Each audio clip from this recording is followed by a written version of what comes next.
Despite some recent disappointments, community unrest, and unattended leaks, here is some clear proof still that Stadia's platform is growing and is here to stay. Let's get into it. Not sorry.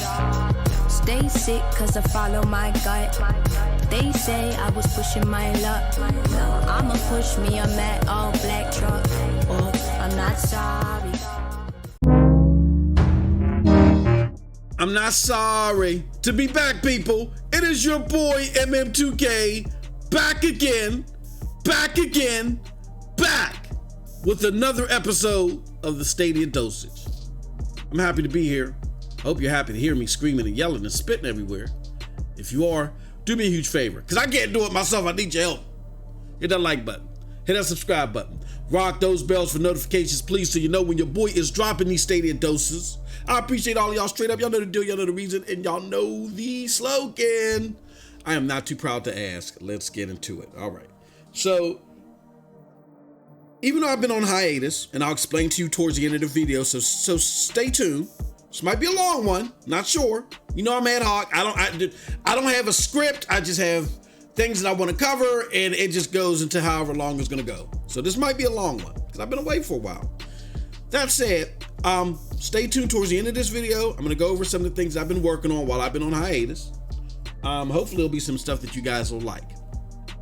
Now, while I was on that hiatus though, I did make it my point to assure that I was on various podcasts giving my opinion over, I want to say, up until the date of since Stadia has released, that this has been the biggest news, and it wasn't good. And that news, first and foremost, was CD Projekt Red and the whole ordeal with Cyberpunk 2077, and then to top it all off, we had this whole situation with Godfall, or not Godfall, I'm sorry, excuse me. Whole different podcast, whole different video. Gods and Monsters for Ubisoft's forthcoming in I can say highly anticipated game, right? I think that's fair. And then the talk about communication. And I was on the side though with individuals who felt like that they could have definitely done a lot better. I know there was a side that said maybe we're going too hard on Stadia, and that, you know, CD Projekt Red, you know, they deserve the sole ire for this. But I was on a different side in that debate. That being said, regardless of what side that you're on, I think our focus on it for so long, so far, has taken our eyes off the prize. Because I think there's something that we don't want to come to grips with that I'm going to just pull the scab off of right now, because we need to talk about it. This is going to be a family discussion. So we're going to pull that scab off so it can heal properly and we can move on, because we got to move on. I get the disappointment. That's my most anticipated game, but we got to move on. So in order to pull that scab off and start the healing process, I want to, you know, cover the goofs real quick, right? Or what are considered quote unquote goofs. I want to talk about still what we are starting to forget, how this thing stacks up against everything else and why we're even here. And lastly, what is Stadia's best foot forward after all this? So let's start with the quote unquote goofs. So again, Cyberpunk 2077, the biggest anticipated game of 2020. People may argue, well, Last of Us 2 is. I get that, but Cyberpunk is going to have the potential to reach more hands for the simple fact it's a multi-platform. Okay, and because of that, it's garnered a lot of interest, and it's been garnering interest for years. I mean, you know, you got the whole what was that, the guy from Gamertag Radio that came out of a showing and just was awed, and a lot of us seen the videos that they demoed to the press and stuff. And we were definitely awed. I mean, this, and CD Projekt Red just has a great, you know, standing with the community.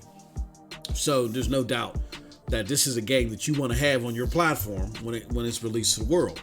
And when Stadia first came out, there were rumblings at mass that this might not come day and date, but the general community was not 110% sure. They did not know exactly. And I get it. Some of my Stadia brethren and sisterin are saying, no, we all knew this was evident, but I got receipts. All right. I got receipts. And I even got receipts on myself that I didn't know.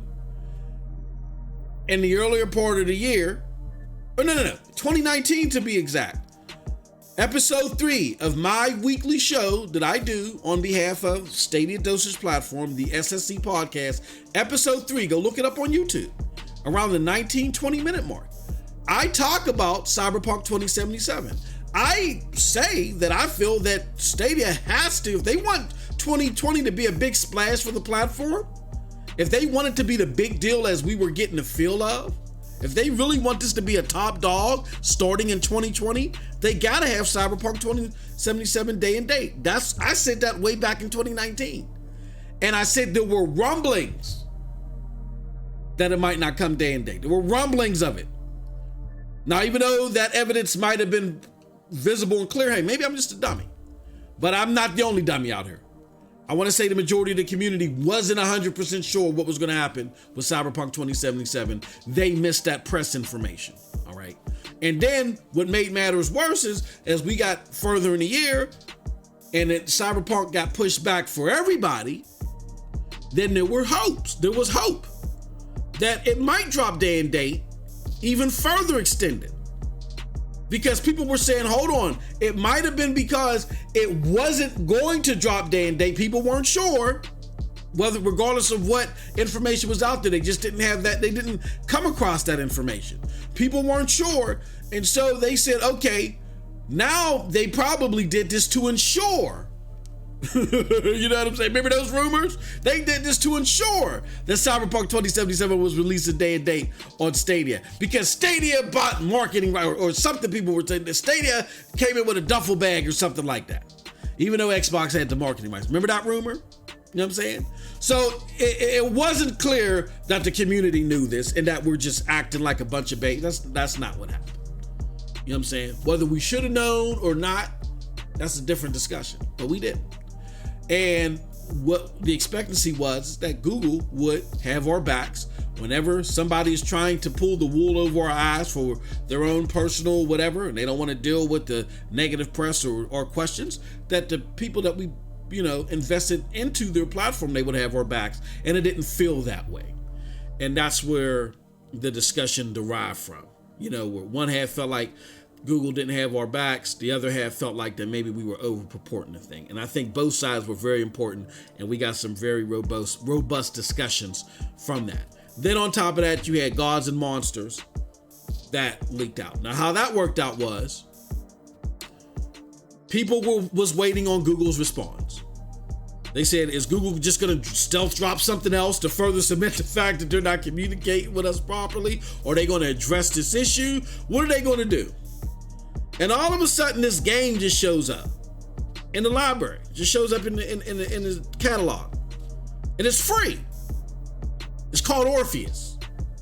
So then we said, oh, maybe this is their response to Cyberpunk 2077. So we go and download the game because it's free. We even got a receipt for it. And it wasn't until you boot up the game, which you don't really boot up on Stadia. It isn't until the game opens up and you see what it is that you realize, oh no, this is a mistake. And it was Gods and Monsters. Now, even though I was one of the people that played several minutes of the game and I liked what I played, I decided not to record it. And nothing against people that did decide to record it and show what they got access to. But I figured that with all the debate on Cyberpunk 2077, the fact that we need Ubisoft so urgently now, to help us bring something, exclusive to the platform, and I'll get into that later, that I didn't want to contribute into straining that. And again, against nobody that decided to do that. That's just what I felt would be best my role. So I didn't show what I experienced, but I like what I experienced.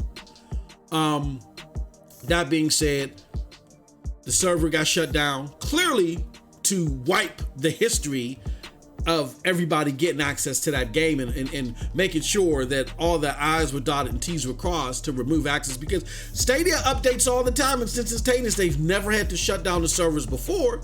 So this was all behind Gods and Monsters. They wanted to ensure that nobody else could play another second of that game, so they shut down the whole servers to cut off people's access, because as quick as people were getting booted out of the game, they kept trying to get back in, right? I ain't gonna lie, I was one of them, because I like what I played, right? So with that being said, you had those two quabapples that happened, and it left a stain on the Stadia community, as far as the viability of the platform. And here's why it shouldn't. I can understand looking at the viability of 2020 at a specific aspect, but then we gotta ask ourselves, and follow me here. What comes first, the chicken or the egg? And what you'll see what I mean when I say this. I think deep down inside that beyond just having access to games that you want to play, like Cyberpunk 2077 is my most anticipated game. My second most anticipated game is The Last of Us 2. It's not coming to the console. I knew that from the jump. I didn't know that about Cyberpunk 2077, hence my disappointment. But now I know I got to get over it. But I think a lot of people were upset, because I noticed there were people that were upset about this that did not plan to play the game. And I'm not saying you had to be up. Everybody that should be upset because they don't get to play the game. But there were people that were not upset about the communication. They were just upset that the game wasn't there day and date. But they personally did not plan to play the game. And they were upset, why? Because they wanted Stadia to make a big splash in 2020, because they want to be able to say, aha, PlayStation fans, Xbox fans, we got the biggest game on our platform. We may not have the number of games that you got, but the biggest games that are out there, we got on our platform, and they play better with us. And you can arguably say that with PUBG. The original game that was supposed to do that was Doom, and that didn't happen. Some quirky stuff happened there. But then PUBG comes to the platform, and it destroys the performance on consoles. And a lot of other games. Then you have The Division 2. Oh my God, that does it. Borderlands with its performance mode, that does it. But this is supposed to be the biggest game that does it, and it's not coming day and date. So therefore, its performance means nothing, because it's the biggest game. People are going to play it elsewhere first. They're going to get it on console, get it on PC. So that power narrative for 2020 was so important to gamers, they feel like that Google just lost. And even though they've lost 2020, I think that's the wrong way to look at it in totality.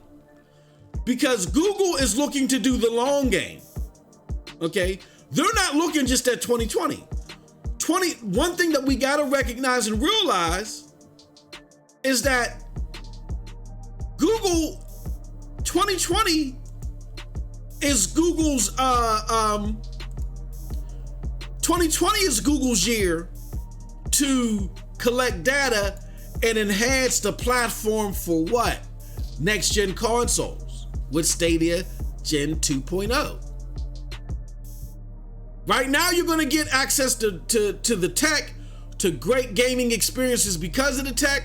But if you're looking for them to get into some all-out brawl with PlayStation and Xbox, and for you to be able to go, nah, puppy, nah, this ain't the year. And yes, you can say shame on Google for not making that very clear, but that's why I go back to what came first, the chicken or the egg? What are you worried about more? The experience or the heckling? You see what I'm saying? Like, I understand if the announcement was CD Projekt Red and all the other big AAA games will never come to Stadia day and date. Then you got a problem. Or you're not going to see big AAA games come to Stadia for budget reasons, whatever. Big budget AAA games are not coming to Stadia day and date for the first 3 years. Then you got a problem. Then you have a question towards the viability. But just because 2020 in comparison to the old consoles might not be that brawl, that doesn't mean that Stadia is lost in the sauce. Their fight is with the other consoles, the next gen consoles. You got to think about it their way to understand what's going on. And then after you think about it their way, then you got to ask yourself, does that mean the platform isn't viable? No, it doesn't. So I want to show you guys some things, right? Let me do this. See, I know this is going to be a long one. I told y'all this is going to be a long one. Just follow me. Let me show you something. You see this? I get into it less frequently than I have in the past because the idiot herd is massive. And if you try to, buck with the idiot herd, you might get stampeded. They're just meanwhile, you might just lose your patience, and you're losing valuable time tweeting versus a lot of idiots. So a lot of them I just ignore. But there's that one animal in the herd, like how a lion does in the Serengeti. The weakest one, you jump on their back and you bite the hell out of them, and you take them out of commission. And you use them as an example. That's the one that you drag back to the crew and y'all feast on. And then every now and again, I find somebody like that out there to extenuate the truth. Because I'm not arguing with an armchair quarterback all the time. But I'm gonna pick on somebody that thinks they're that damn smart, because those are the weakest ones. The ones that think they're too damn smart for their own good, with their big words and all this other stuff. Those are the easiest ones to take down. Because when you show them that they're not smarter than facts, then man, they fall apart fast. They fall apart faster than a $2 gold chain. Look, somebody wanted to argue with me about Stadia being dead. I said Stadia is not dead, it's growing. It may not be growing fast, but it's definitely growing. How is it growing? I said, well, look, there's like GFN is a better platform. I said, look, both Stadia and GFN are platforms for the 5% at the moment. Meaning only 5% of gamers even know what the hell Stadia is, let alone GFN. And Stadia, as far as social awareness, is more popular than GFN. How the hell do you say that? So I had to show them the proof. I had to pull out the receipts. First and foremost, let's go against the lowest common denominator as far as casual platforms. The lowest common denominator for casual platforms is Xbox. It's in last place for the casual platforms. But even they have 2.1 million gamers on social media platform Reddit, right? Let's look at Stadia. Stadia has considerably less, 67,000, right? But let's look at Nividia Geforce Now, which really, look at these dates. Nividia Geforce Now has been around for a while. This was created February 2019. This was created September 2015. Because Geforce Now has been around for years. It was just around in beta form. But now that it's out to the public, guess how many followers it got? 24,000 to Stadia's 67,000. Now, in comparison to the mainstream console, the one in last place, it's around 5%. It's less than 5% of that. I think it's, if you do the math, it's around 3%. It's around 3% of the least selling casual console. But that's just one example, because I know what you think. Oh, you're going to use Reddit. That was a cheap trick. Cheap trick. Look at this. We'll go to Twitter, my favorite platform, social media platform, and a lot of people's favorite social media platform. Let's start with Xbox again, the lowest common denominator as far as casual consoles are concerned. 14 million followers on Twitter. Stadia, considerably less, 238,000 followers. GFN, because it's better, right? It's got way more, right? Look at that, 74,000 followers. What? Okay. Now people say GFN is so much better because, you know what I'm saying, it's less on your bandwidth. Let me tell you something. As a GFN founder, I am a founder of GFN too. And thank God for GFN because of the aforementioned Cyberpunk 2077. I'm going to be able to play Cyberpunk 2077 at decent fidelity because of GFN. So I ain't mad at GFN. It's just my preferred platform. It's Stadia because it's better. It's a better performing platform. But people want to go into the muck and make up stuff and argue that. No, it's not. It doesn't look better. Well, look, Stadia goes up to 4K even on the web browser now, so you stop that noise. I'll give GFN it on textures and the software ray tracing that it's using. You know what I'm saying? But it's not bucking. It's not bucking with Stadia as far as overall visual fidelity. Stadia's going up to 4K. All right. You know what I'm saying? And even though GFN can go up to 1200p when you're on a PC, even though it can go up to 1200p on the PC with the ray tracing on there, it still don't look better than any game on Google Stadia via the CCU. That 1200p can work with Stadia on a web browser at 1080p, but now Stadia can do 1440p. It's not working with Stadia on 1440p. So stop it.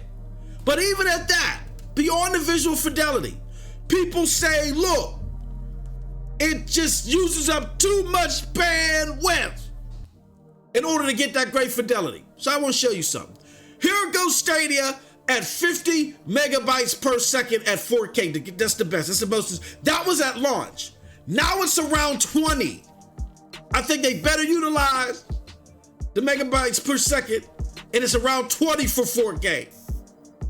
Now, in order to get visual fidelity comparable of that on GFN, guess what you gotta boost them megabytes per second to? You gotta boost it to 50. And that's just for 1080p 60. If you're on your phone, this is a snippet from my phone. If you're playing via the app on Android, that's a snippet from that. Or if you're on a computer and you want to do 1200p. You gotta go up to 50 megabytes per second in order to get something comparable to something that at launch was running at 35 and now is running at around 20. Half of that, less than half. Lastly, we got a lot of people that say stuff about Stadia. This is the wrong, hold on, follow me here, hold on 1 second. I'm gonna find it, baby, I'm gonna find it. There we go. Those were just some of the responses that I had earlier, appearing to MM2K World. However, look at this. This is somebody that is playing Destiny 2 on Stadia versus Steam, a PC. Look at that. Look at the fidelity in comparison to.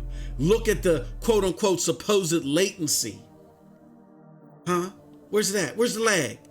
Where's the lag? Look at how well it's running. So even when you compare performance to PC, Stadia hellified stands up. So here's what we need to do. Let me go back here.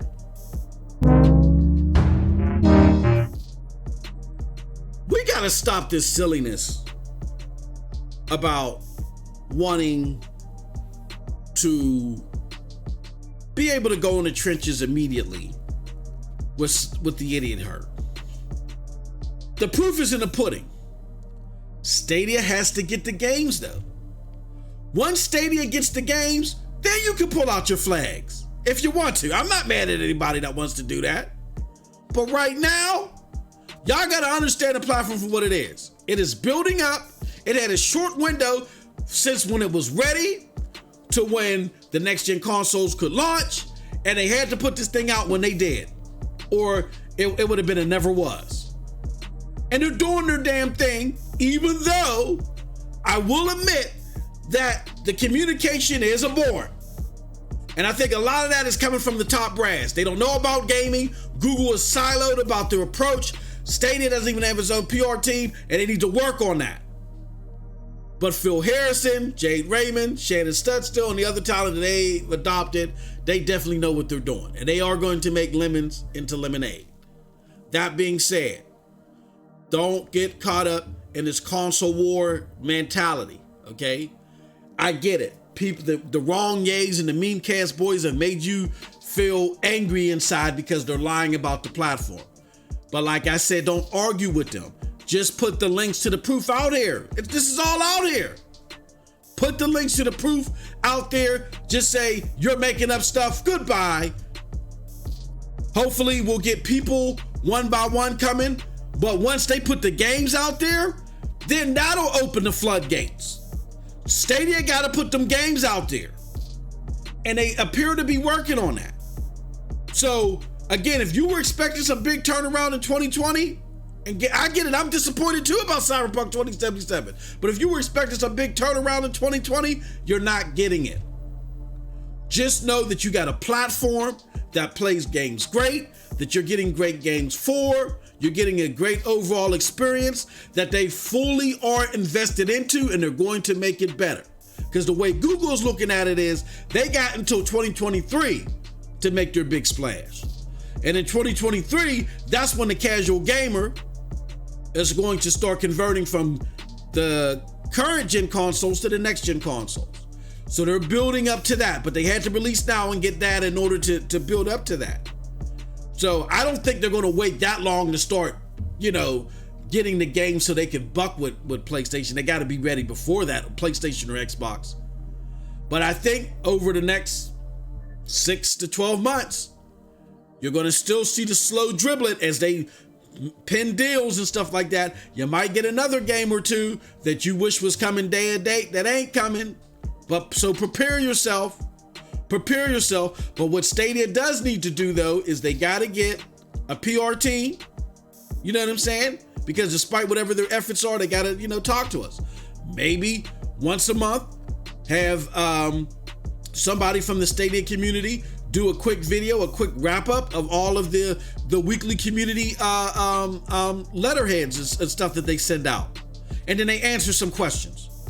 I think being vocal on a periodic basis and being seen will help out a lot. You know what I'm saying? Create a monthly video show from that. Also, show some more aggressiveness. You know what I'm saying? You did so with Serious Sam 4, but maybe do something else that's going to do a splash. Keep that attention on you, make it positive. All right?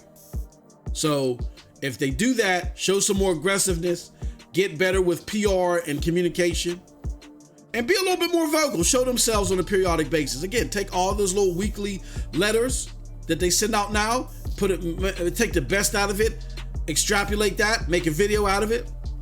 It'll go a long way. With that said, that is it as far as the Stadia news from your boy MM2K.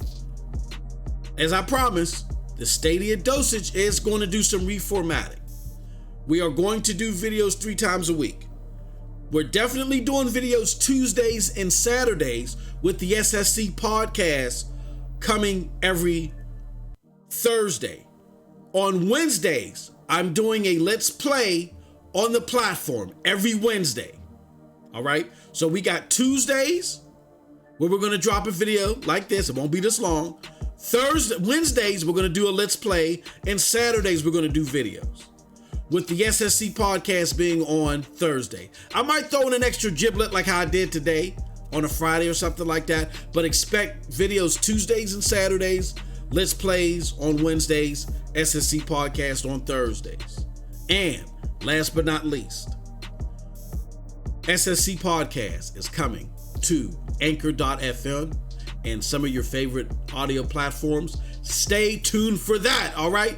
And with that said, hope you enjoyed the platform. Check me out, Broadband Bullies PNTS Network, here at Stadia Dosage, and check me out on Twitch too. And with that said, you all have a wonderful, wonderful gaming day. Peace.